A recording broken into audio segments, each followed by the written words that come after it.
Ahí vamos a poner a Wittgenstein. Para poder hablar de la filosofía de Wittgenstein, vamos a narrar un poco de la historia de su vida. Un poco, una parte, no es que tanto, ¿no? Una pequeña historia, ¿no? Vamos a contar una pequeña historia para comprender a Wittgenstein, comprender su pensamiento. A ver, por acá colocamos al austriaco Ludwig Wittgenstein.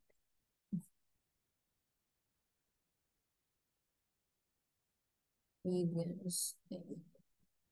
¿Te acuerdas cuando vimos introducción a la filosofía? ¿No? Cuando veíamos introducción a la filosofía, allí nosotros comentamos acerca de algunas definiciones que presentan los filósofos acerca de lo que es filosofía. Y allí aparecía justamente la definición que presenta Wittgenstein. Wittgenstein define la filosofía como que, a ver, ¿te acuerdas o no te acuerdas? ¿Cómo define Wittgenstein a la filosofía? Primera clase, a ver, ¿alguien se acuerda de la primera clase? ¿No, nadita? Bueno, ya lo vamos a decir entonces. Wittgenstein define la filosofía como un análisis del lenguaje. Es más, debo recordar que habíamos visto nosotros en esa clase, ¿no? Que veíamos, si puedes, búscalo en tu cuadernito. ¿Llevaste conmigo la primera clase o no? Ah, no. Ah, ya, por eso. Quizá tienes otra definición. Parecida, ¿no? Obviamente, ¿no? Si es Wittgenstein tiene que ser la misma, pero solo que con términos parecidos. Bueno, ya, Wittgenstein define a la filosofía como una actividad analítica. Por eso la filosofía se llama así, pues filosofía analítica. Una actividad que se encarga de analizar el lenguaje. Y eso lo puedes diferenciar con las otras definiciones que se presentan de filosofía, ¿no? Por ejemplo, estaba Aristóteles, Descartes, Hegel, Marx, San Agustín, que presentan todos ellos una concepción de la filosofía como un conocimiento. Claro, un conocimiento que se encargará de distintas cosas de acuerdo a la perspectiva de cada uno de ellos. Pero a fin de cuentas, todos ellos consideran que la filosofía es un conocimiento, ya sea un conocimiento de la realidad, un conocimiento de las esencias, un conocimiento en favor de la fe, de la iglesia, etcétera, ¿no? Un conocimiento transformador de la realidad. Pueden definirlo de distintas maneras, pero siempre emplean el término conocimiento. Para ellos la filosofía es un conocimiento. En cambio, para Wittgenstein, la filosofía no es conocimiento, es una actividad analítica, una actividad que analiza el lenguaje para esclarecerlo, para hacerlo más claro. Quizá nos ha pasado a nosotros muchas veces que empleamos una palabra en un sentido, pero otra persona lo entiende en otro sentido. Entonces, eso se debe muchas veces a la falta de precisión, a la ambigüedad de las palabras, a que las mismas palabras muchas veces pueden tomar más de un sentido, ¿no? Son las famosas palabras homónimas, ¿no? Claro. Entonces, para evitar eso, los filósofos analíticos y los lógicos de la época, sobre todo los lógicos, tenían la intención de lograr un lenguaje bastante claro, un lenguaje bastante preciso, ¿no? Que no pecara de esa situación, ¿no? Que no cayera en esa situación, ¿no? En la que se puede interpretar de distintas formas, ¿no? Entonces, los lógicos son más partidarios de que en vez de que haya una interpretación, haya un sentido, un significado real, ¿no? De una palabra. Una palabra debe tener un significado. Bueno, ese va a ser también el objetivo de Wittgenstein, ¿no? Wittgenstein, de hecho, se va a ver influenciado por sus conocimientos en lógica que va a aprender en la universidad con un señor llamado Bertrand Russell, pero eso lo vamos a contar en un momento, ¿ya? Entonces, empezamos de la siguiente manera. Wittgenstein, para empezar, era un ingeniero. Tú dirás, un ingeniero, profesora, no tiene nada que ver en la filosofía. Bueno, Wittgenstein era un ingeniero que además, bueno, como todo filósofo rico, ¿no? De una posición social eh, beneficiada, en la cual, pues obviamente, Wittgenstein no tenía necesidad de trabajar.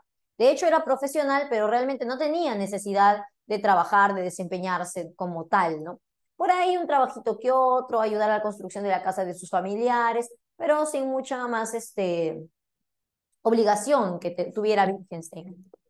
Entonces, Wittgenstein, por otro lado, en un aspecto personal, podríamos decir, ¿no? Wittgenstein era una persona muy interesada por los temas religiosos, vamos a decirlo así.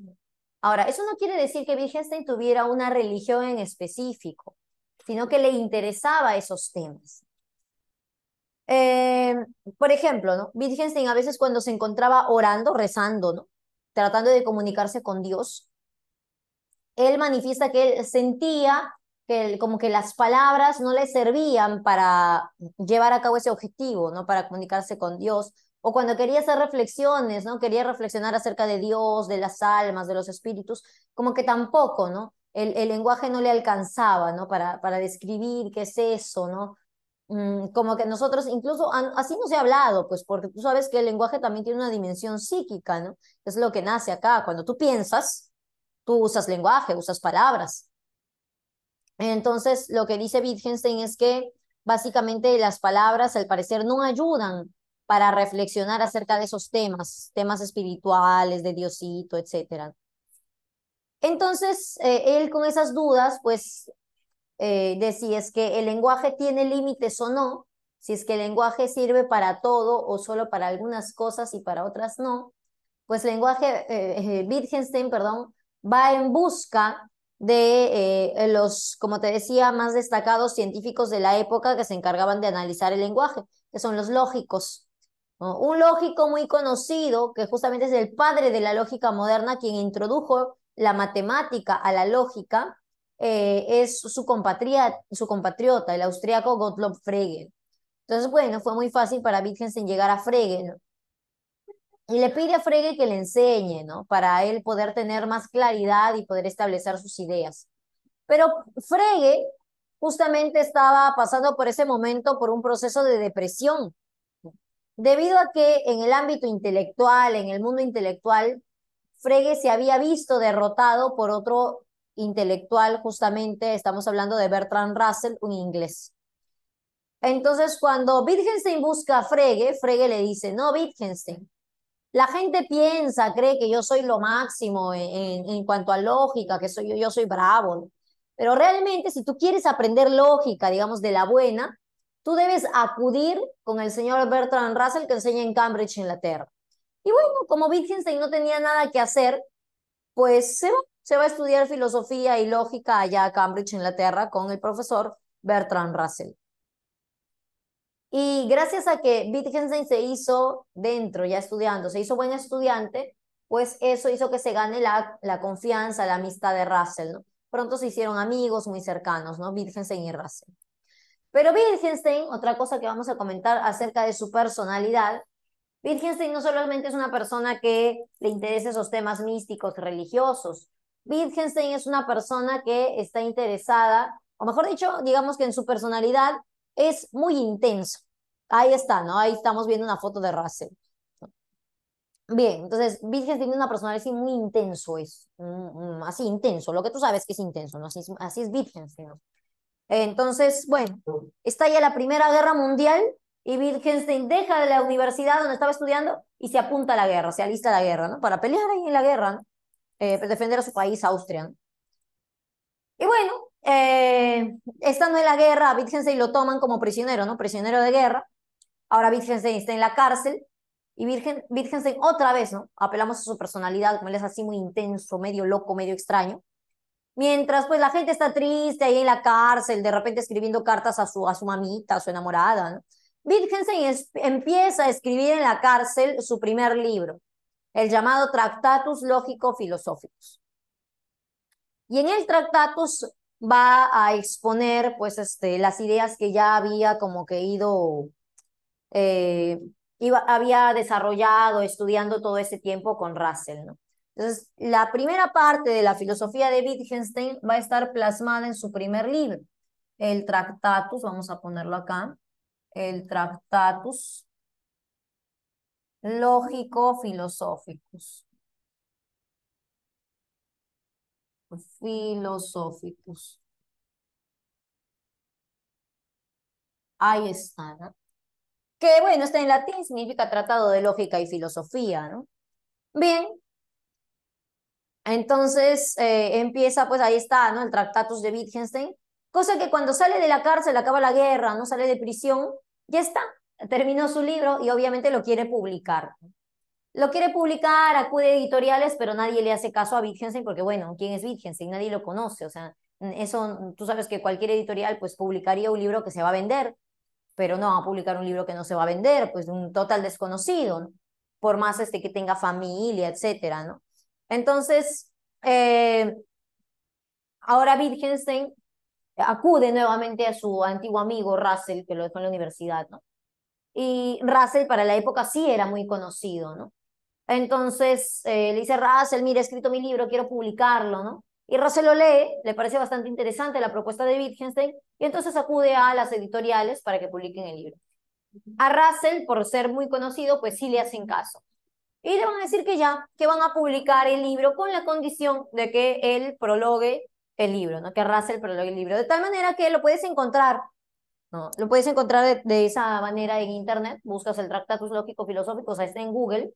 Y vas a darte cuenta que toda la primera parte parece el libro de Russell, ¿no? Porque Russell prologa toda la primera parte, ¿no? Y ahí ya viene la propuesta de Wittgenstein. Bien, entonces publica Wittgenstein su primer libro, ¿no? Básicamente lo que nos interesa a nosotros es eso, ¿no? ¿Qué está contenido en el primer libro de Wittgenstein? Wittgenstein en el Tractatus llega a confirmar, a reafirmar las sospechas que desde un inicio tenía, que de hecho el lenguaje es limitado, el lenguaje tiene límites, o sea, el lenguaje no sirve para todo, sirve solo para algunas cosas y para otras no, simplemente no debe usarse para algunas cosas. Entonces, ¿para qué sí sirve el lenguaje? El lenguaje sirve, a decir de Wittgenstein, para representar la realidad, para describir la realidad. Y con realidad básicamente se refiere al mundo físico, a este entorno que nos rodea. Eso es la realidad para Wittgenstein. Entonces vamos a plantearlo por acá. Para Wittgenstein, ¿no? El lenguaje, a ver, vamos a poner el Tractatus Lógico Philosophicus. Entonces, por acá diría el primer Wittgenstein. ¿Por qué digo el primero? Porque Wittgenstein tiene dos momentos en su filosofía, del primer libro y del segundo libro. En el segundo libro lo que va a hacer Wittgenstein básicamente es contradecir todo lo que dice el primero. Decir, bueno, me equivoqué, olvídense, ahora esto. Ya, pero vamos en orden, no sin adelantarnos. Entonces, Wittgenstein en su Tractatus dice, el sentido del lenguaje, el sentido del lenguaje depende de su capacidad representativa,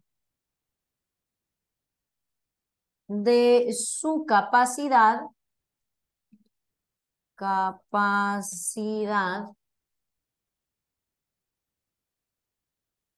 representativa.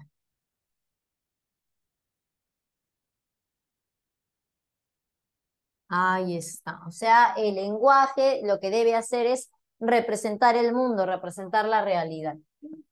Por eso planteará su teoría del isomorfismo, que la vamos a plantear por acá. ¿Qué significa iso, chicos? Isomorfismo. A ver, ¿tú qué sabes? ¿Qué significa iso? Veamos. Igual, ¿sí o no? Claro. Entonces, debe haber una igualdad. ¿Igualdad entre qué? Claro, debe haber la misma forma. ¿Entre qué? A ver, vamos a ver. Entre la cantidad, debe haber una igualdad entre la cantidad de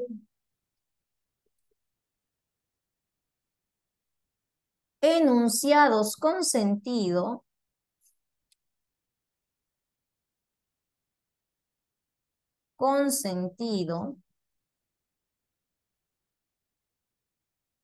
Por acá vamos a poner justamente el símbolo de la igualdad. Eso, la cantidad de enunciados con sentido debe ser igual, acá lo vemos, debe ser igual a la cantidad de hechos posibles en el mundo. Hechos posibles del mundo. Lo que está diciendo básicamente es lo que decía arriba, que esto, mis enunciados deben representar el mundo, deben representar la realidad. Por tanto, si hay Un enunciado con sentido es porque hay un hecho posible. Si hay dos enunciados, dos hechos posibles, así. Si hay 1000 enunciados es porque hay 1000 hechos posibles. Debe haber una igualdad, una correspondencia entre la cantidad de enunciados con la cantidad de hechos posibles en el mundo. Y recuerda que cuando nos referimos a hechos posibles en el mundo, hablamos de el mundo físico, de esta realidad que nos rodea. Por ejemplo, si un enunciado, mira lo que dice acá, el sentido del lenguaje depende de su capacidad representativa. Entonces, si yo dijera, por ejemplo, la pizarra es verde, ¿ese enunciado es válido? ¿Tiene sentido? Sí, por supuesto. Y ahora, si yo dijera, Dios es amor, ¿ese enunciado tiene sentido? No, ¿por qué no?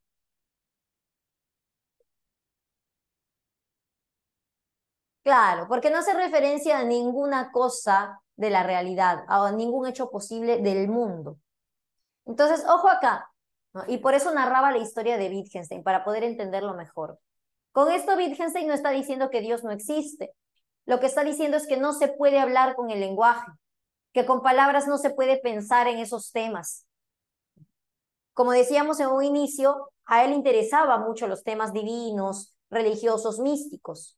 Pero va a llegar a la conclusión de que si tú quieres alcanzar ese tipo de temas, pues debes alcanzarlos con otra capacidad humana. Ya busca tú, ¿no? Ya sea la fe, el sentimiento, lo que quieras. Pero con el pensamiento, con el lenguaje, con palabras, no se puede tocar esos temas porque no pertenecen al mundo físico.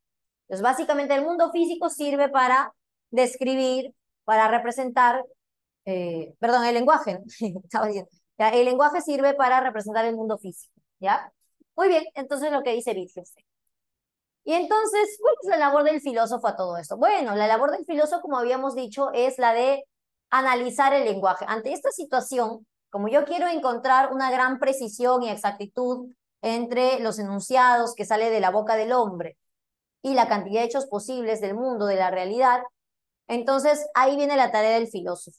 La tarea del filósofo consiste en justamente analizar los enunciados, todo lo que la gente dice, pronuncia por aquí y por allá.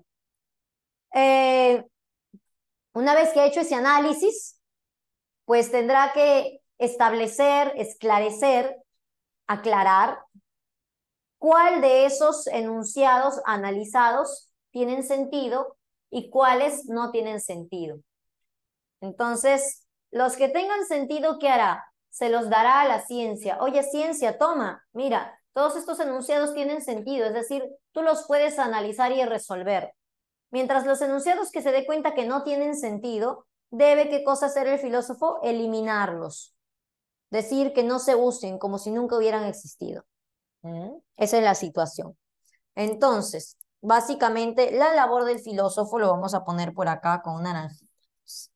La labor del filósofo,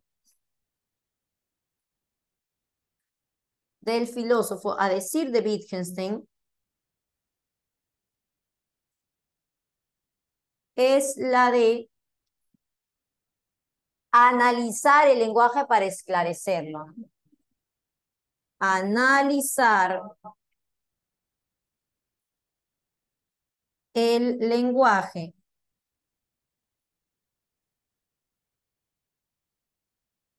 para esclarecerlo.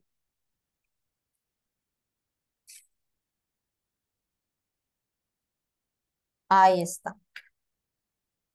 Y si encontrara un enunciado que no tiene sentido, un enunciado que no haga referencia a nada en la realidad, pues lo que debe hacer el filósofo es primero declarar que ese enunciado es un enunciado perteneciente al mundo de la metafísica y luego pues eliminarlo. Bueno, este enunciado no nos sirve, lo eliminamos. Entonces, analizar el lenguaje es lo que debe hacer para esclarecerlo. Cuando encuentre enunciados con sentido, ¿no?, pues se los manda a la ciencia y aquellos que no tienen sentido los vamos a poner por acá. Los enunciados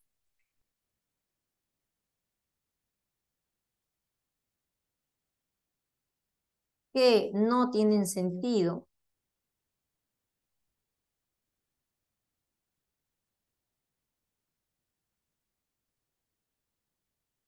pertenecen,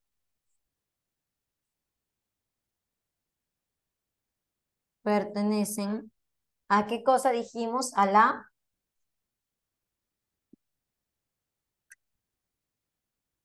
qué pertenecen?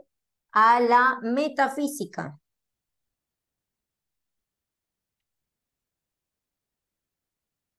Ahí está. Los enunciados que no tienen sentido pertenecen a la metafísica y por tanto deben ser eliminados. Así es. Los enunciados, Moisés, que sí tienen sentido, pues tienen valor de verdad. Pueden ser o verdaderos o falsos. Por ejemplo, yo podría haber dicho, en vez de decir la pizarra es verde, podría haber dicho la pizarra es roja. Es falso, pero aún así sigue teniendo sentido. ¿Por qué? Porque estoy haciendo referencia a qué cosa? A un hecho de la realidad, pues a algo que existe, a la pizarra. Ahí está. ¿Te das cuenta? Sí, por supuesto, ¿no? Los enunciados con sentido podrían ser o verdaderos o falsos. Bien, entonces, los que no tienen sentido pertenecen a la metafísica y a decir de Wittgenstein, ¿qué debe pasar con ellos? ¿Qué debemos hacer con ellos? Y ellos deben ser eliminados. Ahí está. Debemos eliminar los enunciados de la metafísica, no hablar cosas metafísicas. Bien, ¿y por qué existen muchos enunciados de la metafísica? Bueno, Wittgenstein también eso lo va a explicar. En el análisis que hace, va a explicar por qué nosotros muchas veces convivimos con problemas metafísicos, enunciados, preguntas metafísicas, ¿no? Básicamente eso se debe, a decir de Wittgenstein, a un abuso del lenguaje. Pasa que, eh, por ejemplo, el término es, ¿no? El verbo es. Yo puedo decir, mi mamá es pequeña, de baja estatura. Ya, ok. Entonces, ahí cuando yo utilizo el término es, lo uso como un verbo que enlaza dos partes, ¿no? Mi mamá y pequeña. Entonces, bueno, ya están. Ahí pues el término es, como decíamos, enlazan. Pero el problema es, dice Wittgenstein, cuando se toma ese, cuando se toma ese verbo, ¿no? Es, y lo planteamos como un sustantivo, ser. En ese momento, a decir de Wittgenstein, ¿qué hizo el filósofo? El filósofo ha abusado del lenguaje, porque el lenguaje, como dijimos, tiene límites. El filósofo ha sobrepasado los límites del lenguaje, ha sobrepasado los límites del lenguaje, ha abusado del lenguaje y de esa manera, pues, aparece un término, el cual antes no existía, y un término del cual el filósofo va a empezar, pues, a reflexionar, ¿no? Y que no tiene sentido, es un sinsentido. Entonces, ¿qué diría Wittgenstein? Bueno, ese enunciado que se generó por un abuso del lenguaje, pues hay que eliminarlo, ¿no? Cuando tú escuches a alguien preguntando ¿qué es el ser? Diría Wittgenstein, bueno, a esa persona simplemente no hay que hacerle caso o incluso convencerla de que deje de hablar así, porque no puedes definir qué es el ser, o sea, no puedes hablar del ser, que es producto de un abuso del lenguaje, como hablas de la mesa, como hablas de la pizarra. No, pues, no, esas sí son cosas físicas. ¿El ser qué es? No es nada. Entonces no puedes hablar de ello, ¿no? Bueno, es lo que está diciendo entonces Wittgenstein, lo que está diciendo Wittgenstein. Básicamente, todas las oraciones, los enunciados de la metafísica son enunciados que los mismos filósofos antiguos hicieron, ¿no? Platón, Sócrates, los sofistas, ¿no? Eh, los mencionados cosmológicos, ¿no? Todos ellos. Entonces, la metafísica es algo que los filósofos generaron, ¿no? A ver, ¿producto de qué? De un abuso del lenguaje. La metafísica es, vamos a poner acá, generada por los filósofos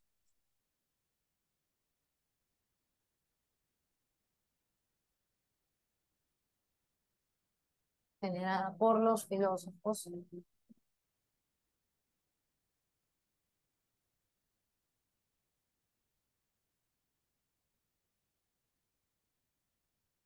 No, para no. Al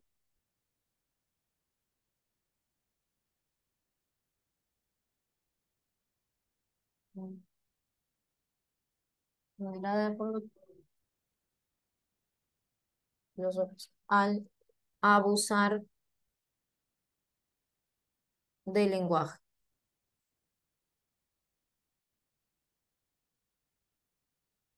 Ahí está. ¿Ves? Entonces lo que dice Wittgenstein, ¿no? Cuando nosotros generamos, ya sea preguntas, reflexiones metafísicas, lo que estamos haciendo es abusar del lenguaje. Y no deberíamos hacer eso, a decir de Wittgenstein, ¿no? No deberíamos interesarnos por nada que sea abstracto, si quieres. Ni Dios, ni los valores, eso de justicia, bien, amor, no, porque esas cosas también son abstractas, pues. No tienen una representación física. Claro, entonces todo lo que sea metafísico debe ser eliminado. Rechazado a un principio y luego eliminado. Ya, muy bien. Entonces, es lo que plantea Wittgenstein por acá. Pero luego, chicos, vamos a tener una segunda parte. Entonces, vamos a seguir con la historia de Wittgenstein. Entonces, Wittgenstein, a ver. Entonces, Wittgenstein, eh, bueno, ya publica su libro, es un éxito, se vende mucho, ¿no? Pero recuerda que había acabado recién la Primera Guerra Mundial, ¿no? En la cual Wittgenstein participó. Producto de la guerra, como se da en cualquier guerra, ¿no? Europa había entrado en crisis, pero sobre todo Alemania. Tú sabes que Austria es Alemania, ¿no? Lo que fue Austria en su momento, ¿no? Ahora es Alemania. Entonces, bueno, básicamente entra en crisis pues la nación de Wittgenstein. Y Wittgenstein, por primera vez en su vida, ve la necesidad o siente la necesidad de trabajar. Entonces, bueno, ahora sí, digamos, se va a poner a trabajar. Y es más, de lo que haya, ¿no? De lo que sea. ¿No? De lo que sea se va a poner, va a convertirse en un multiusos Wittgenstein. Entonces ya, pues, Wittgenstein empieza a trabajar por acá, por allá. ¿No? Tiene distintos trabajos. Hasta que uno de sus trabajos más importantes es con los niños, ¿no? Trabaja de profesor de primaria. ¿Y por qué decimos importantes? Bueno, importantes para el desarrollo de la segunda parte de su filosofía. Entonces, como habíamos dicho, Wittgenstein es así, un señor bien intenso. Entonces, bueno, está trabajando como profesor, pues, es de primaria, chiquitos, de primaria. Y ahí se va a dar cuenta Wittgenstein del gran error que había cometido. Ahí se va a dar cuenta que el lenguaje no necesariamente tiene que tener la intención de, de informar, de representar, de, de ser fiel a la realidad, ¿no? Sino que el lenguaje puede tener muchas funciones, ¿no? Y eso se lo van a demostrar los niños. Es como que imagínate, ¿no? Imagínate a Wittgenstein de profesor de primaria. Está ahí Wittgenstein, ¿no? En su salón de clases, ¿no? Y se le acerca un chibolito, ¿no? Dice, profesor Wittgenstein, ¿qué pasa, alumno? Dice, profesor Wittgenstein, me hago la pipí. ¿No? Y ya, bueno, hoy, ya andan a hacer pipí. ¿No? Y se le acerca otro, ¿no? Profesor Wittgenstein, ¿a ti qué te pasa? A mí me pica mi pipí. Uy, ya, tonda, ráscate. Coche. Se da cuenta de una cuestión, de que las personas, en especial los niños, usan el lenguaje no para representar la realidad, lo usan como pueden usarlo. Lo importante del lenguaje es que se entienda, o sea, que el receptor haya entendido el mensaje, más que uses palabras o enunciados bastante precisos que representen una sola realidad. Lo importante es que se pueda entender el mensaje. Y eso lo va a entender pues ya Wittgenstein en su senectud. Y todo eso se va a plasmar en una segunda obra, una obra llamada Por acá lo vamos a poner, ya esto sería el segundo Wittgenstein, de la obra Investigaciones Filosóficas.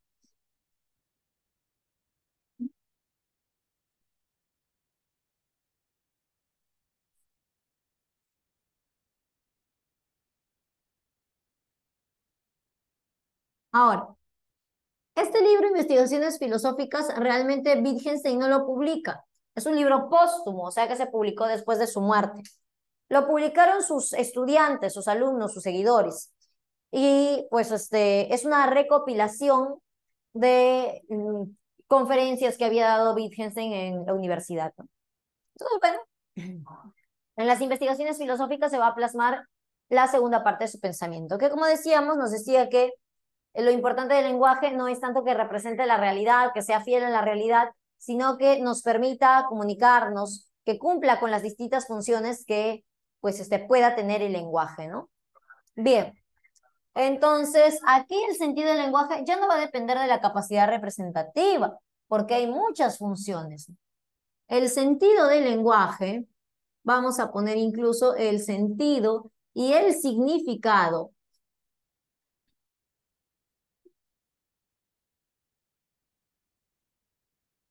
del lenguaje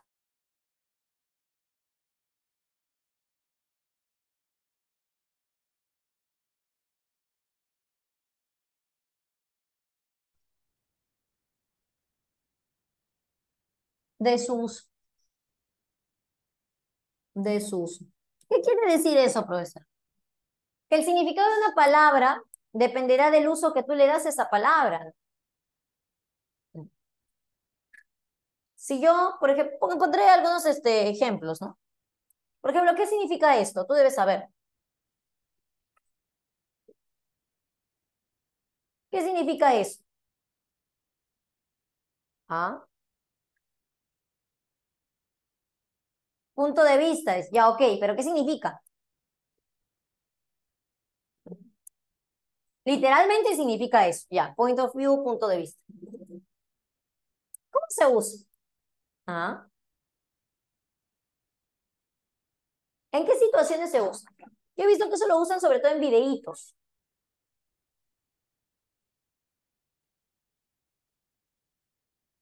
Cuando te pones en el lugar de una persona, en distintas situaciones, en memes, ponen. ¿Ah? Es curioso, ¿no? Porque en otro salón me decían otra cosa, es más bien hacer me decían, es como narran, claro, yo lo entendía así, ¿ah? Milagros. Yo lo entendía como el buen, ¿no? Yo lo entendía como el buen, porque siempre ponen POF y ponen una situación. Entonces yo lo entendía como el cuándo, ¿no? ¿Cuándo pasa esta situación? Bueno, pero me decían en otro salón, me explicaban, claro, más para contar algo, sirve para contar una experiencia. Y entonces, ¿por qué se llama point of view? Pues, claro, es como contar una experiencia desde tu punto de vista. Lo que pasa es que cuando a mí me dicen punto de vista, yo entiendo opinión, pero esto no significa opinión, pues.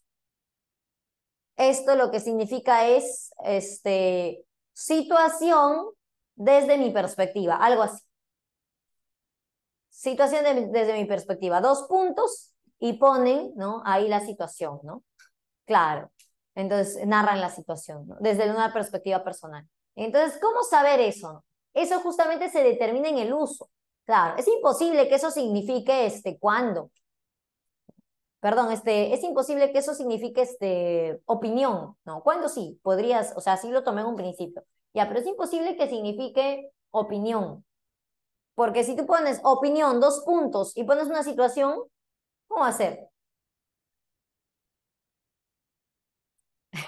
Sí, yo también estaba así abajo, ¿no? Me enseñaron, el otro solo me enseñaron qué significa. Porque sinceramente no entendía, no entendía qué significaba. Por ejemplo, ¿qué significa esto? A ver, otra. A ver. ¿Eso qué significa? Algo que está de moda, dicen. ¿Qué? ¿Besito? Ah, no veo. Algo que es tendencia, algo a la moda, tendencia, me dicen. Coreografía, allá. Viral, dicen otros. Claro, la mayoría lo entendemos como viral, como tendencia, como moda, ¿no? Por ahí alguien me dijo baile. Claro, ¿por qué lo entendemos así? Porque Claro, no sabemos el significado de la palabra, pero asumimos su significado de acuerdo a cómo se usa, en qué situaciones se usa. Ah, como veo que siempre me dicen, un tren de TikTok, y aparece gente bailando, entonces lo tomo como baile de repente. Ah, mira, Carol lo toma como challenge, porque también hacían lo mismo, ¿no? Claro, antes le llamaban challenge, ya no escucho ese término tanto, este, cuando justamente bastantes personas replicaban, ¿no? Replicaban una misma cosa, ¿no? Claro, por ahí Richard me dice, es que no es necesariamente baile, puede ser claro, hacer algo, ¿no? Una actividad, ¿no? No sé, de repente maquillarte puede ser, ¿no? Claro, yo he visto trends de maquillaje, por ejemplo, el de la botella, esa no me la sé. Bueno, entonces, pero bueno, ¿no? Ayer lo busqué. Ayer lo busqué en internet. Significa tendencia. O sea, literalmente ya la traducción del inglés al español significa tendencia. Pero más allá de eso, ¿no?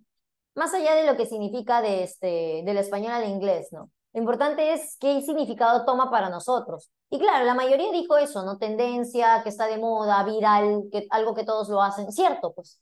Y bueno, eso es el significado de tendencia, justamente, ¿no? Algo que está de moda, algo que todos hacen. Entonces, ¿cómo sabemos qué significa eso? Por lo que vemos cómo se usa, sin necesidad de saber inglés o de googlearlo.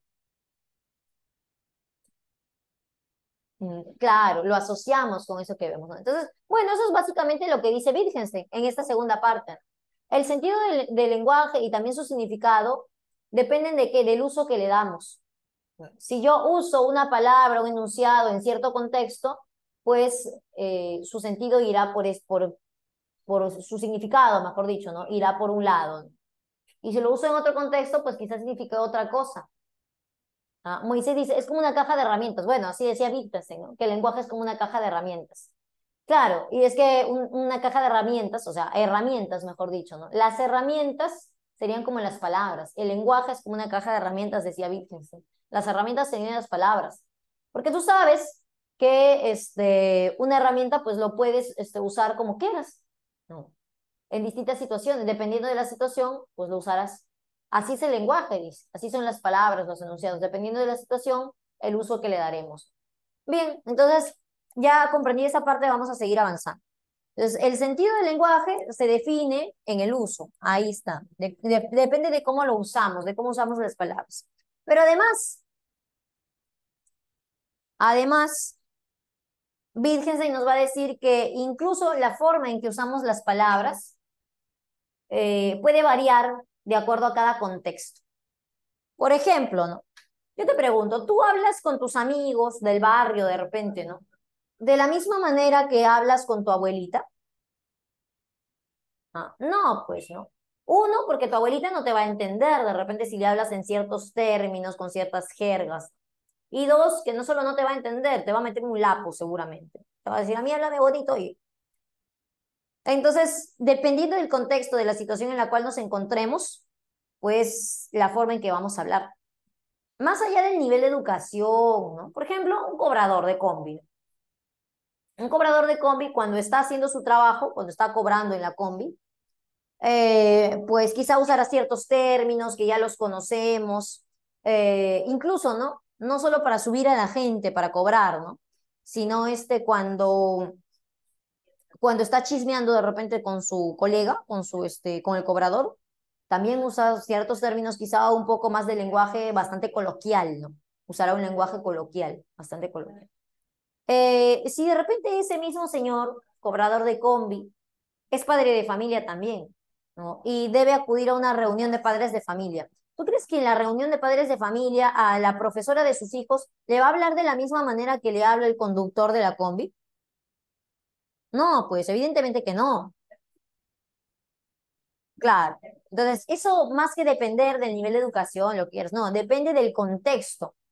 Bueno, a veces puede ser, ya, a veces es cierto, a veces hay algunos que se pasan, ¿no? O que de repente lo ven normal, que no entienden que está mal. Pero se le podría escapar, me dice Richard, sí, puede pasar, ¿no? Pero claro, sí reaccionan porque se dan cuenta que con contexto la situación es distinta. A menos que sea una persona totalmente enajenada, pues que no se dé cuenta de nada. Pero lo normal es que no, pues, no. Entonces nosotros hablamos, usamos las palabras, los enunciados, según la situación en la cual nos encontramos. Imagina ahora, ¿no? Un estudiante de medicina, quizá ustedes de acá a unos años, ¿no? Que sean estudiantes de medicina. Entonces tú estás en estás en tus prácticas preprofesionales, estás abriendo un cuerpo, ¿no? Con tu compañero. Claro, pues porque de acá a unos años todavía vas a ser, vas a seguir siendo estudiante, ¿no? Vas a estar haciendo tus prácticas preprofesionales. Claro.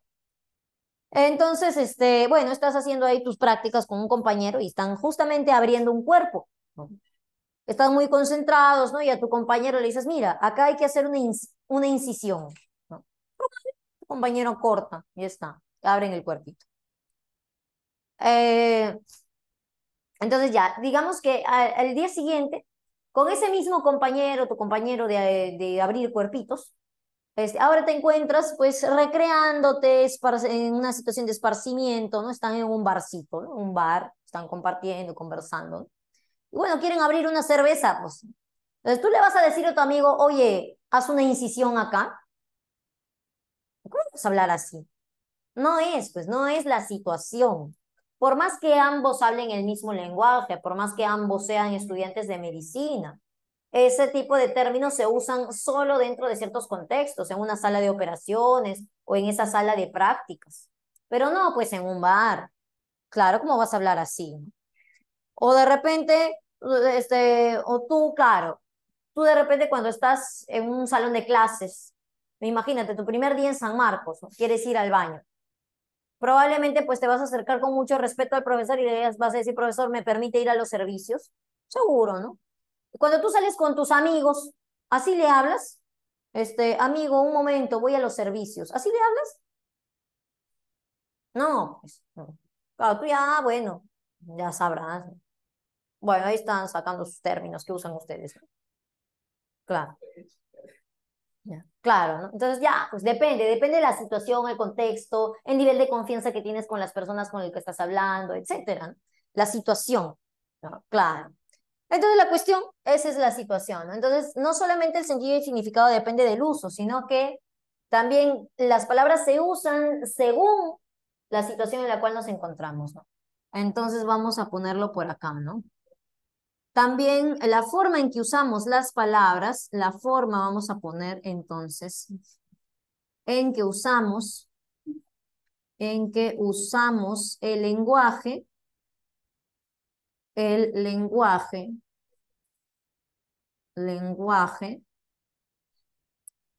depende de la situación, ya, pero mira, a la forma en que usamos el lenguaje, Wittgenstein le llama así, mira.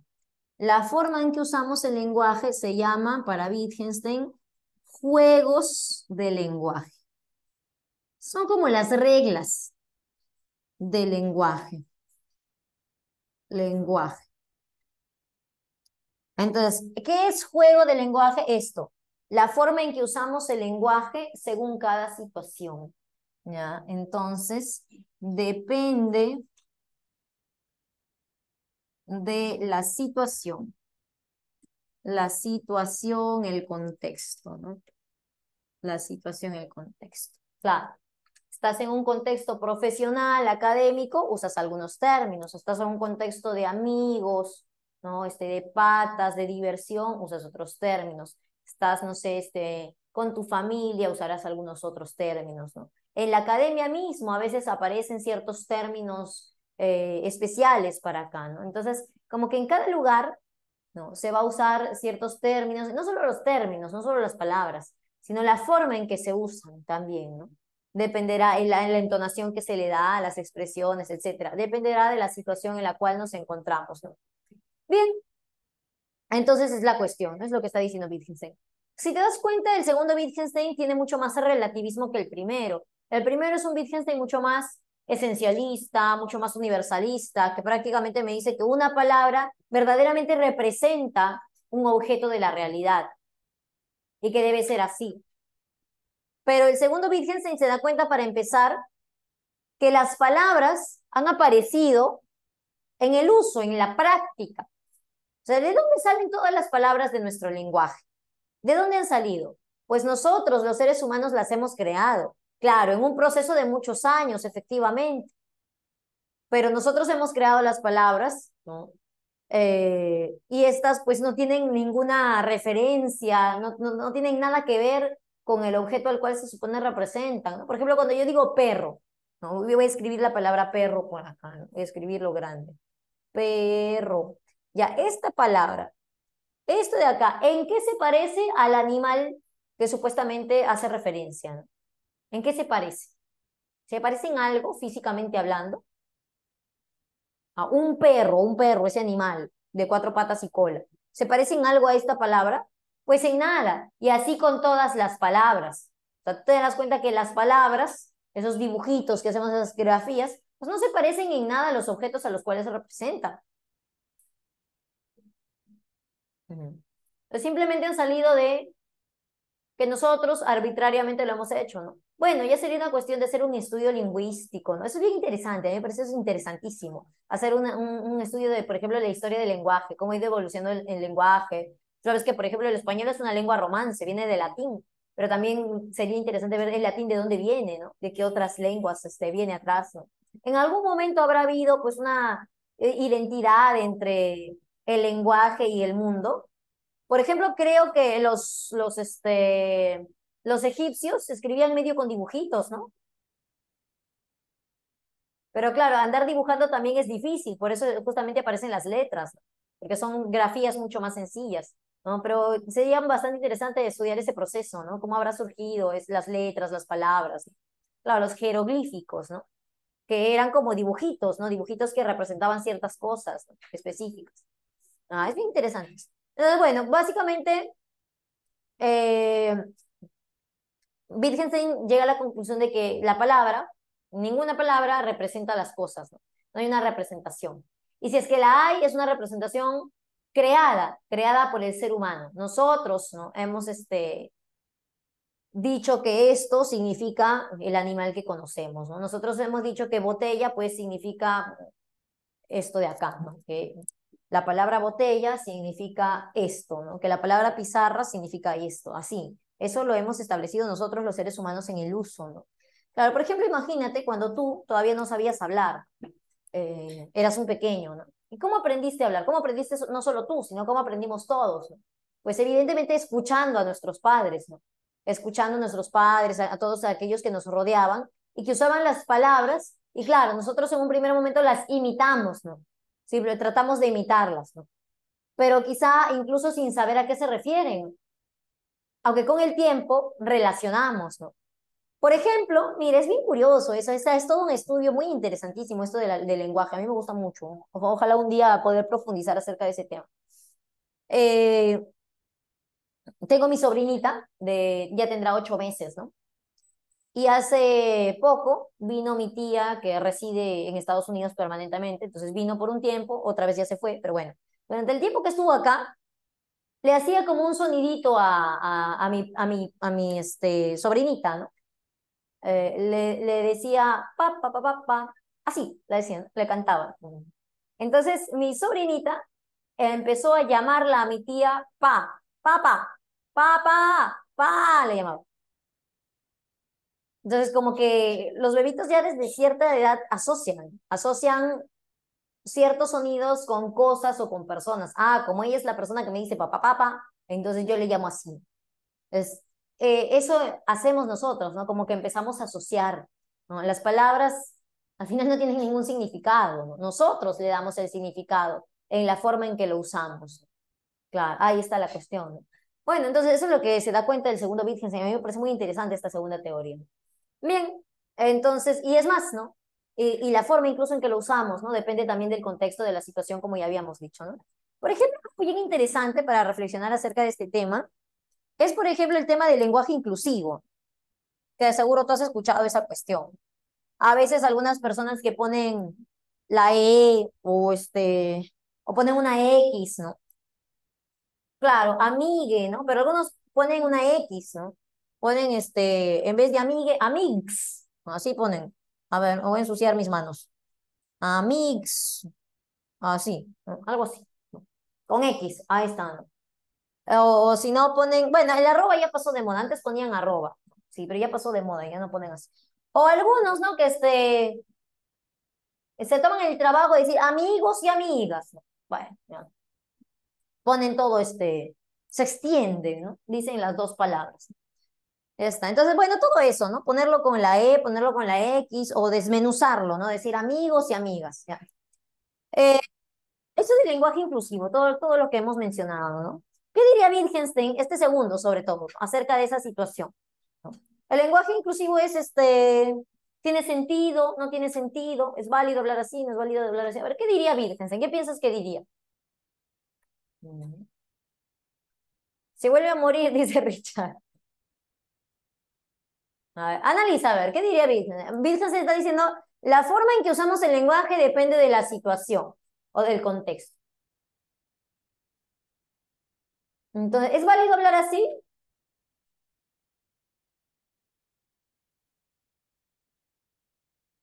Diría, Dios mío, ¿cómo es posible este suceso? Ya, bueno. Vamos a traer, claro, al final no sabemos, ¿no? ¿Qué diría Wilson? Pero según esta última propuesta, ¿qué podría decir? A ver, por ejemplo, vamos a poner otra cosa. ¿Es válido que tú le digas, que tú le digas a tu abuelita lo que pusimos hace un ratito, esto de acá? Abuelita, pof, dos puntos. ¿Es válido que le digas eso a tu abuelita?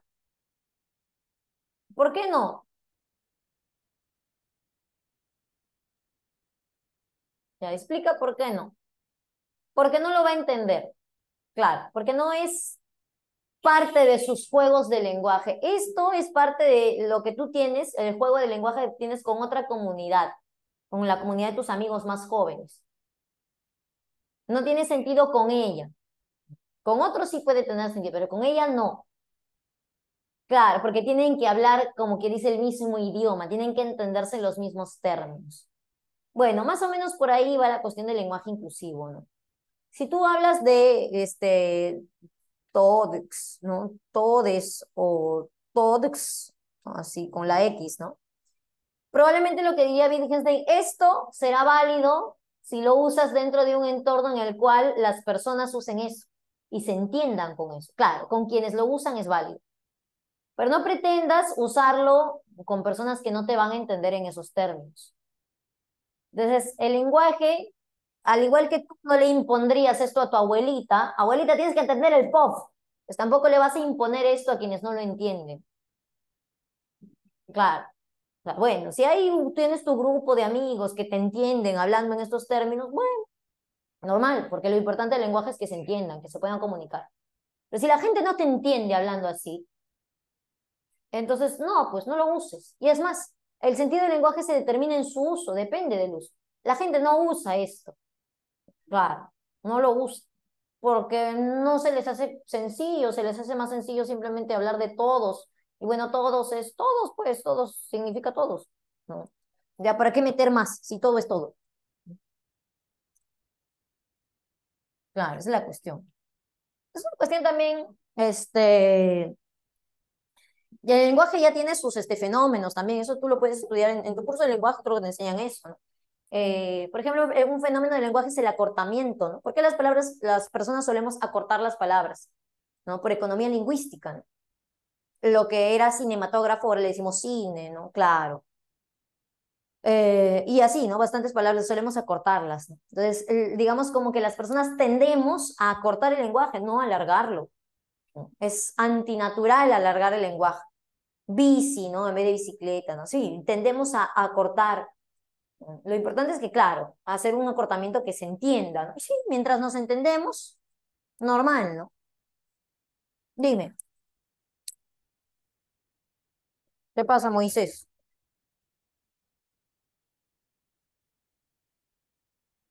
¿Eh?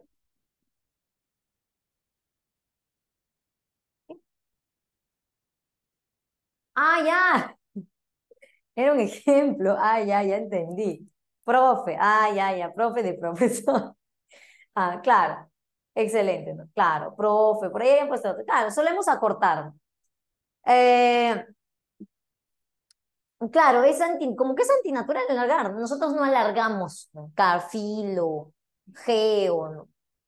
Entonces, alargar eso, ¿por qué digo eso de alargar? Por los que dicen, ¿no? Amigos y amigas, compañeros y compañeras, todos y todas. Eso es antinatural, es algo impuesto. Y justamente porque hay ciertas personas, sectores, inclusive a nivel de Estado, oficiales o niveles académicos, ¿no? En la universidad vas a encontrar mucho de eso, ¿no? Quienes escriben todos y todas, ¿no? Entonces, ¿por qué hacen eso, no? Eso es algo que en los últimos años se ha ido imponiendo, a nivel de Estado aparece, ¿no? Yo me acuerdo cuando ya no existe eso de aprendo en casa, ¿no? Me imagino que no, porque ya se acabó la pandemia. Pero me acuerdo cuando había esos programas de aprendo en casa, alguna vez vi por ahí, a que presentaban de esa manera, ¿no? Hola amigos y amigos, compañeros y compañeras, alumnos y alumnas, estudiantes y no, estudiantes y estudiantas no hay, ya así, ¿no? Todos y todas, ¿no? Así, o sea, a nivel académico, sí, se usa el todos y todas, ¿no? Y es algo antinatural, porque nosotros tendemos más bien a cortar las palabras, no a alargarlo, ¿no? Y incluso se llega a puntos en que por hablar así, la gente se confunde, sobre todo cuando es hablado, no escrito. Yo he visto, ¿no? Discursos en los cuales los políticos usan mucho eso, por ejemplo, cuando están hablando, se confunden, se confunden y en vez de decir todos y todas, dicen todos y todos. O sea, es justamente nosotros acortamos para no confundirnos, pues, ¿no? Claro, dicen todos y todos, o todas y todas, ¿no? Claro, por estar, es que cuando tú estás hablando, a mí mismo me pasa, ¿no? No es tanto por los nervios, sino por hablar rápido. Yo cuando hablo rápido, te habrás dado cuenta, a veces me trabo, o tengo a veces muletillas. Entonces, lo mismo pasa, ¿no? Con cualquier persona que habla, con un orador, que se puede llegar a confundir. Por eso tratamos de usar los términos más simples posibles, o a veces recurrimos a cortamientos, ¿cierto? ¿No? Entonces, es antinatural usar en el discurso, más bien alargar las palabras. No, no conviene, no resulta conveniente. Y es por las puras, porque no es que la gente no te entienda. Ay, no, no, no se dirige a mí, solo le está hablando a los hombres porque dijo todos, no dijo todas. No te pases, pues. Claro, nadie en su sano juicio va a pensar eso. Ya, bueno, con eso entonces acabamos la parte de Wittgenstein. Vamos ahora pues a hablar de la hermenéutica. Vamos a plantear por acá la hermenéutica. Es chiquito la hermenéutica, así que acá nomás nos alcanza. ¿Qué tal? A mí de las filosofías que más me gustan es la de Wittgenstein. Es bien chévere. Ah, el lenguaje, ¿no? Vamos a poner por acá la hermenéutica.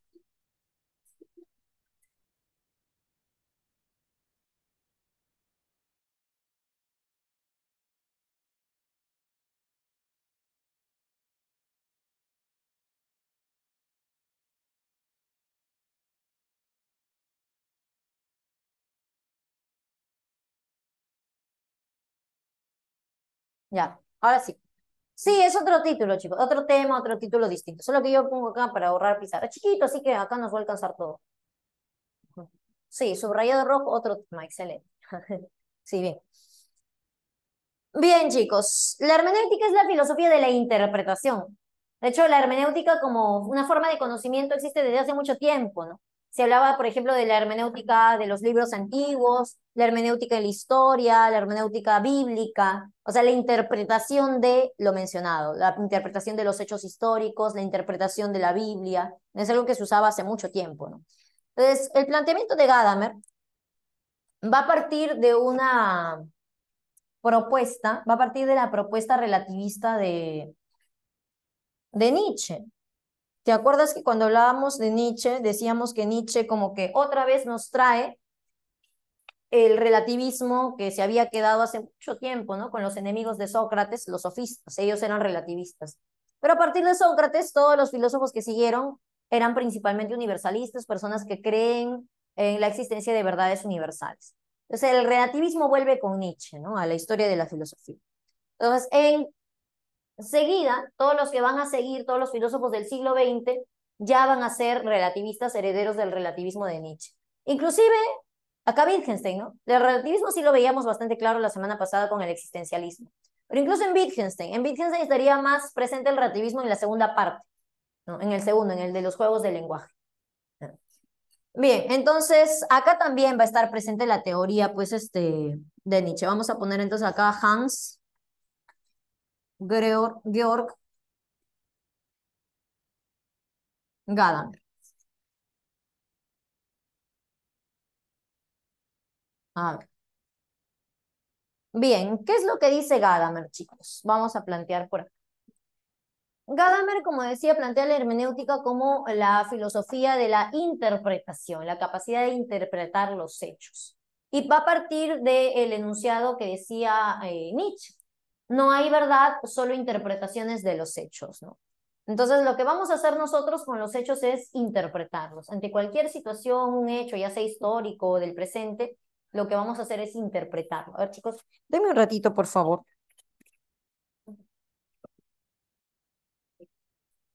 Está, ya regresé, chicos. He sufrido una aparatosa caída. Bien, ya resultaron mis dedos. Bien, sigamos, chicos. Entonces, estamos hablando de Gadamer. Vamos a poner esto por acá. Como te decía entonces, chicos, para Gadamer lo que vamos a hacer nosotros es interpretar, ¿ya? Vamos a poner acá entonces. No hay verdad, solo interpretaciones de los hechos.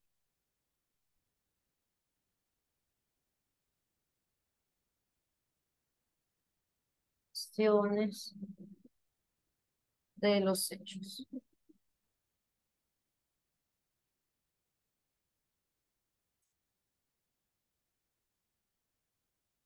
Bien.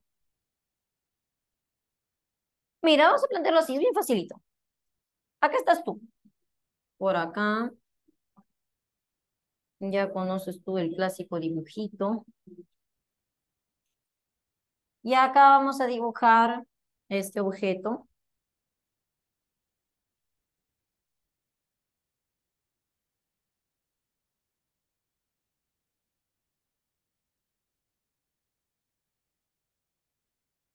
Ahí está. Bueno, es un tumi por si acaso, ¿ya?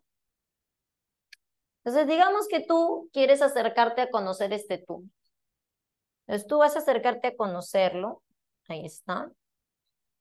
Pero, a ver, vamos a voltear esto. Ya.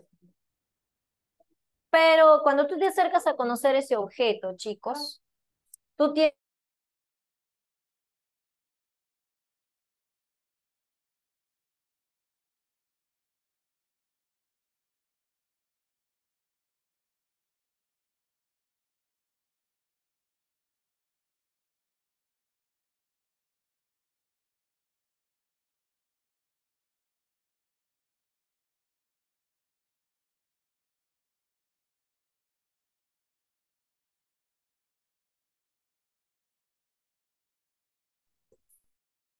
Ya. Ahora sí, ¿no, chicos? Bien. Entonces, no vayas a entender prejuicios, chicos, como lo que entiendes en psicología, ¿no? Ideas, digamos, negativas, ¿no? En este caso, prejuicio se refiere a todo tipo de ideas previas, sea positivas o negativas. Bueno, entonces, tú tienes prejuicios acerca de este objeto, ¿no? Tienes ideas previas. Y con esas ideas previas te acercas a él. Entonces, en base a esas ideas, lo vas a interpretar. Quizá si de repente eres un niño que no tienes muchas ideas previas acerca de él, ¿no? Solamente sabes que es de oro. Entonces lo ves, que no solamente es de oro, sino que tiene piedritas, ¿no? Y probablemente lo interpretes, no sé, ¿cómo interpretaría un niño un tumi? Probablemente como un adorno, ¿no?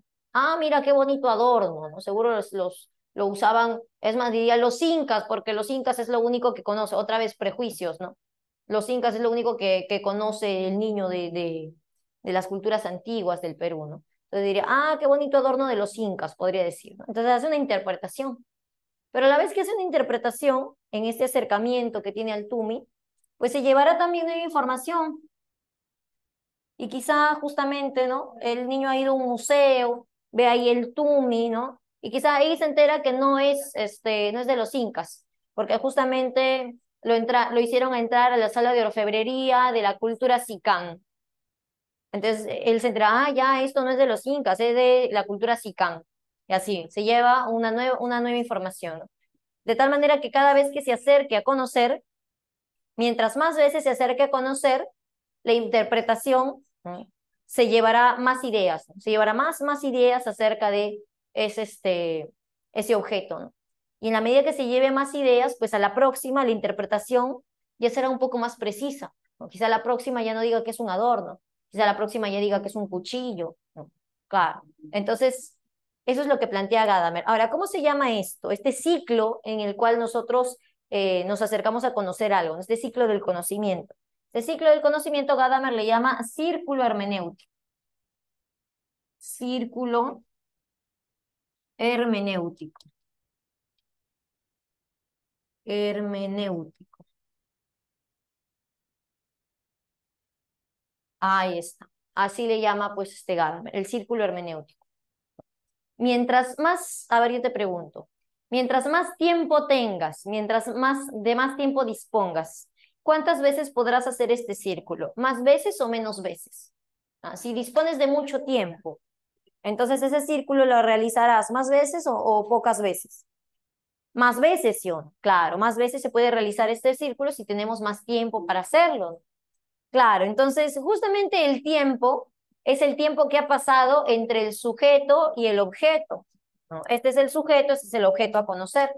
Entonces, lo que plantea Gadamer es, mientras más tiempo los separe a ellos, y a ellos de hecho los separa mucho tiempo, ¿no? Cientos de años. Él eres tú, ¿no? Dijimos, este eres tú, que vives un peruano del siglo XXI, y esto pues de hace cientos de años, ¿no? Entonces, mientras más tiempo separe al objeto del sujeto, más tiempo tendrá para realizar este círculo. Y como lo realizará más veces este círculo, entonces tendrá una interpretación mucho más precisa cada vez.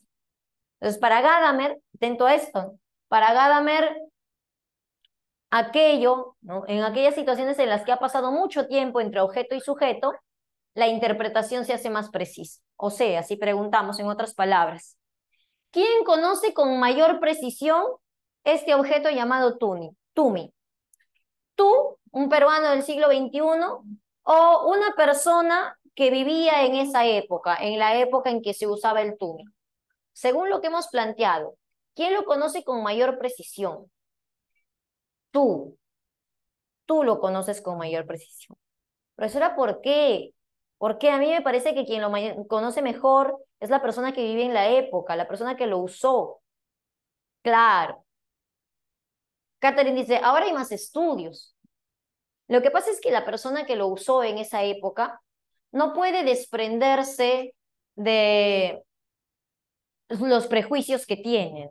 Entonces, y esa persona de esa época, pues, tiene ciertos prejuicios en su cabeza, ¿no?, en los cuales justamente solo juzgará esto, solo interpretará esto en base a lo que esa persona comprende, a su limitada comprensión del mundo que tiene.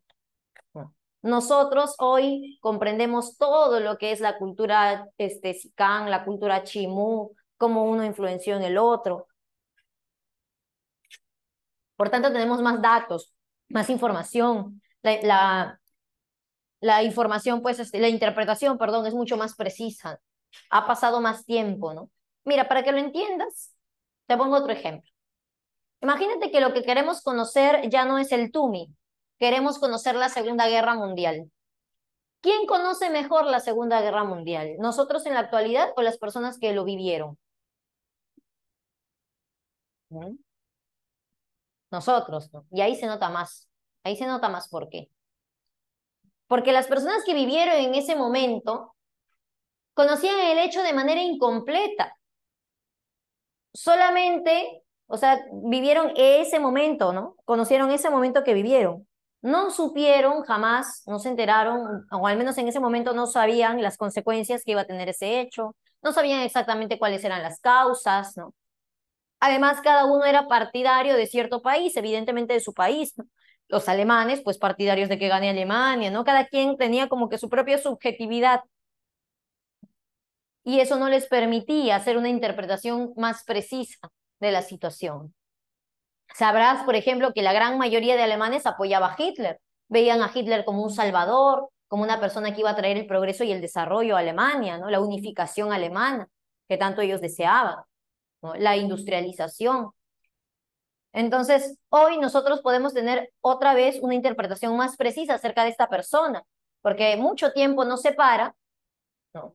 Y por tanto podemos hacer este círculo muchas veces, muchas veces. Nos hemos dado cuenta que si lo hacemos solo una vez, la interpretación será un poco flojita, un poco imprecisa. En la medida que hacemos cada vez más estas interpretaciones, pues más precisa se hacen, ¿no? Claro, más precisa será la interpretación.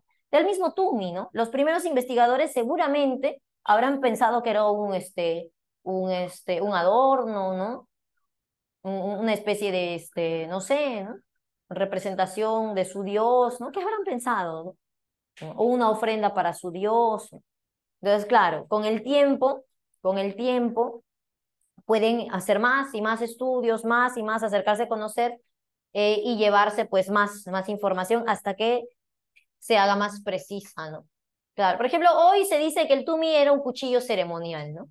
Esa es una interpretación a decir de Gadamer, no es que eso sea la verdad, porque recuerda que no hay verdad, solo interpretaciones. Eso solo es una interpretación. Ahora, una interpretación mejor que las anteriores, sí, una interpretación más precisa. Y quizá con el tiempo esa interpretación se haga mucho más precisa, ¿no? Claro, con el tiempo podría cambiar, hacerse más precisa, quizás saber más, o incluso podría cambiar, de repente descubren otra cosa, ¿no? ¿Por qué no? Claro, ¿o acaso lo sabemos todo? Nunca, nunca llegará a ser una verdad, nunca. ¿No? Recuerda la posición relativista que tiene. O sea, no hay verdad, solamente interpretaciones. ¿Y por qué justamente? ¿Por qué no puede llegar a ser la verdad? Lo que pasa es que nosotros interpretamos a partir de nuestros prejuicios. No nos podemos desprender de esto. Y como partimos de nuestros prejuicios, de ideas que tenemos, entonces es como partir de una perspectiva. Entonces tú estás interpretando en base a tu perspectiva. Otro puede tener otra perspectiva del objeto, ¿no? ¿Te das cuenta? Imagínate esta situación, bien. Imagínate que tú eres un joven, acá estás tú, otra vez, que tiene ciertos prejuicios acerca de las mujeres. Tu papito, por ejemplo, te ha enseñado que las mujeres son delicadas, son como princesas a las que hay que tratar con mucha delicadeza, cariño, que les gustan las palabras suaves. Para nada hablan lisuras, ni groserías, ni jergas. Eh, Además que a las mujeres les gustan las flores, que suelen usar vestido, este, que siempre llevan su pelo largo y, y que les gustan las baladas. Y cierto, y si quieres invitar a una chica a comer, tienes que llevarla a un restaurante caro. Bueno, al menos, ¿no? Mínimamente decente, ¿no? Ya. Bueno, así te ha enseñado tu papá. Entonces sucede que un día te gusta una chica y le invitas a salir, ¿no?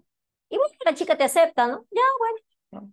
Entonces tú emocionado por tu primera cita, te apareces todo bien vestido con tu camisita, tu corbatita de lacito, ¿no? Con bien perfumado, zapato de vestir, por supuesto, como debe ser, este, con tu ramo de flores. Te apareces, ¿no? Por su casa de la chica, ¿no? Bueno, la vas a recoger, ¿no? La saludas, hola, ¿cómo estás? ¿No? Y aparece, te sorprendes, porque la chica ha venido con su zapatilla blanca, plana, o su tenis blanca, este, con su topsito y su pantalón rasgado. ¿No? Será, pues, ¿no? ¿Qué se va a hacer? Y le dice, bueno, ¿dónde quieres comer? Yo conozco un buen lugar, te dicen, y te lleva. Te lleva al tío Veneno de su barrio. Se sientan. Tú estás medio extrañado. Bueno, se acomodan y la chica de frente, ¡causa!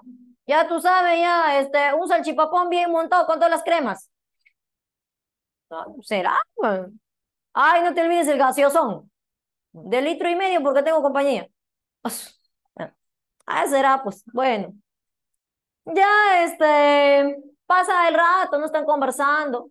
Y la chica te dice, uy, pon música, pues.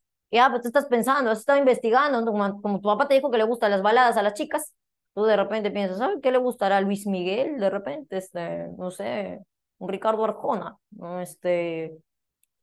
Bueno, en fin, ¿no? ¿Qué le puede gustar a chicas? Bueno, tú le dices, ya, ¿qué pongo, no? Sí, ponte y te pones un reggaetón así bien intenso, ¿no? Se pone un Bad Bunny con Karol G. ¿Ya? Bueno, ya, y ahí están escuchando la música, ¿no? Están comiendo su salchipapón, ¿no? Acaba, ¿no?, de comer, se frota su panza y se desabrocha su botón porque ya no puede más. Ay, está bien rico, te dice. Gracias por invitarme. ¿No? Y ya está. Bueno, y tú te vas de esa cita medio confundido. Entonces, bueno, ¿qué pasará acá? En este caso, el objeto a conocer es esa chica, ya no el Tumi, evidentemente. Entonces, tú harás, en base a los prejuicios que tenías, una interpretación acerca de ella. Probablemente la interpretes como rara, extraña o hasta vulgar, le podrías decir, porque tú partes de ciertos prejuicios que tenías.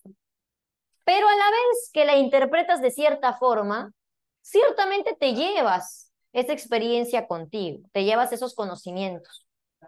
Y a la próxima que invites a salir una chica, pues tendrás en cuenta que hay chicas que les gustan las baladas, hay chicas que les gusta el reggaetón de Karol G. Y hay chicas que les gustan las flores, y hay chicas que les gusta el salchipapón con todas las cremas, y ají doble. Y así. Bueno, entonces, ciertamente, ¿no? A la próxima entonces, ¿no? Harás cada vez interpretaciones más precisas, ¿no? Claro, eso depende de los prejuicios, porque de repente tú, en base a los prejuicios que tenías, que ya dijimos cuáles eran, podrías juzgarla o podrías interpretarla como vulgar, pero otra persona, quizá en base a otros prejuicios, podría interpretarla como chévere, despreocupada, este, atractiva, ¿no? Claro, eso depende de los prejuicios, diría Gadamer. Entonces nos damos cuenta que tu interpretación no es la verdad, pues es solo una interpretación. Ahora, en la medida que tengas más experiencia con más chicas, tus interpretaciones se irán haciendo más precisas. ¿Ya? Eso es todo básicamente, ya. Nos falta una pequeña parte, ¿no? Entonces decíamos, ¿no? Claro, mientras más tiempo distancia a los objetos o al sujeto y al objeto, más veces se puede realizar esto y la interpretación se hace más precisa. Ya solo falta ponerlo, porque ya lo sabemos. Entonces, mira, tú tienes tu propio contexto, vives en una situación y el objeto también tiene su propio contexto. Al contexto, Gadamer uy, se me fue. Al contexto que tiene tanto el sujeto como el objeto, Gadamer le va a llamar horizonte. Entonces vamos a ponerlo por acá. Por tu lado, tú tienes tu propio horizonte, que es sinónimo de contexto, como te digo, ¿no? Está el horizonte del sujeto.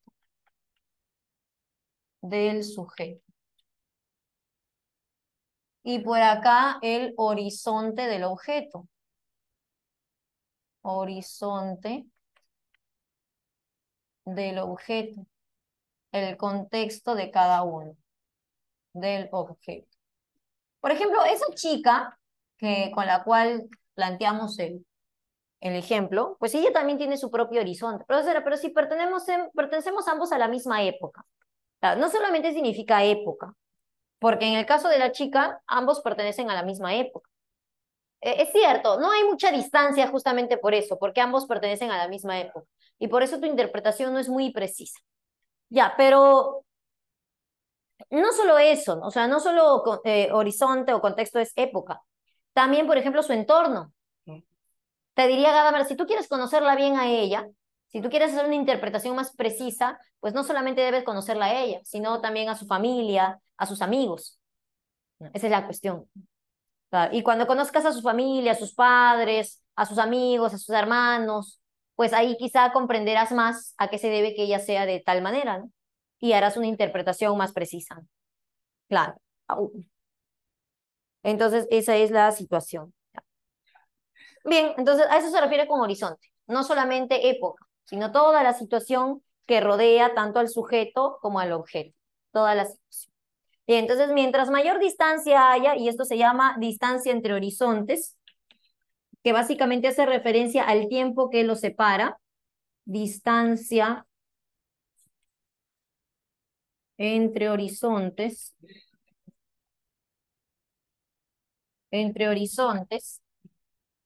más precisa se hará la interpretación. Entonces vamos a ponerlo por acá.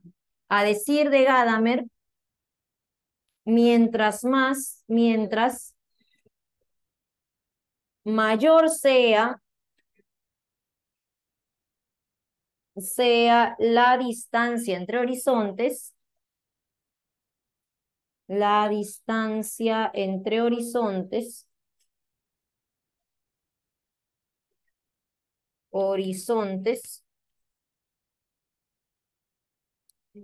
más precisa se hará la interpretación. Más precisa será la interpretación.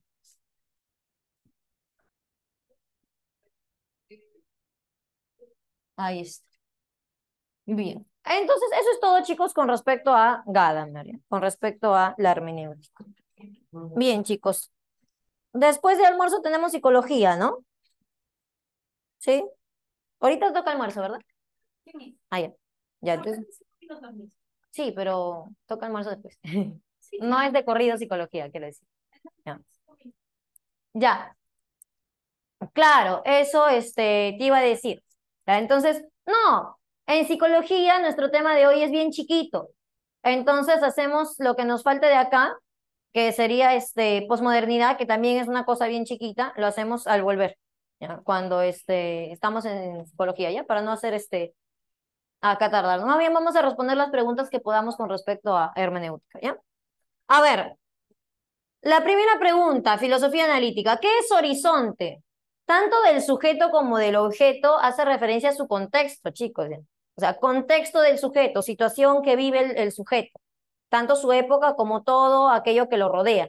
Igualito el horizonte del objeto, contexto del objeto. Tanto su época como todo aquello que lo rodea. ¿Ya? A eso se refiere. Bien, no, psicología nos toca hoy. Ya, vamos con la uno. La filosofía analítica es un movimiento que tuvo gran desarrollo en el siglo XX. Este movimiento sostiene que no hay proposiciones filosóficas que describan al mundo. Por ello es que rechaza que la filosofía sea, ¿qué no es la filosofía? ¿Qué no es? ¿Qué rechaza? La clave es B de barco, ¿sí o no? Una forma de saber. ¿Qué dijimos? No es un conocimiento. Un modo de analizar, sí, claro. Bien, el pensamiento de Wittgenstein tuvo dos momentos. En su obra Tractatus Lógico-Philosophicus, sostuvo que entre el lenguaje y el mundo debe existir, ¿qué cosa? Excelente, un isomorfismo. Los filósofos analíticos consideran que la filosofía tiene por tarea el establecer una distinción dentro del conjunto de oraciones. Por ello sostienen estos intelectuales, la actividad filosófica es de, a ver cuál es la tarea del filósofo, aquí está, la labor del filósofo es la de analizar el lenguaje, ¿no? Por tanto, D de dadito, ¿no? Muy bien, excelente. 3, D de dadito. 4, una oración posee sentido si hace referencia a un hecho posible, afirmó Wittgenstein. Por consiguiente, si una oración no posee sentido, entonces, bueno, ¿qué concluyes? Si no posee sentido, entonces no se refiere a un hecho que pueda ocurrir, ¿no? Claro, sería el enanito, ¿no? 5, a ver, la primera filosofía de Wittgenstein, por acá estamos, se aceptan como un enunciado legítimo, una proposición que describe un hecho y a la que se puede declarar verdadera o falsa. Entonces se puede concluir que la verdad se define como la...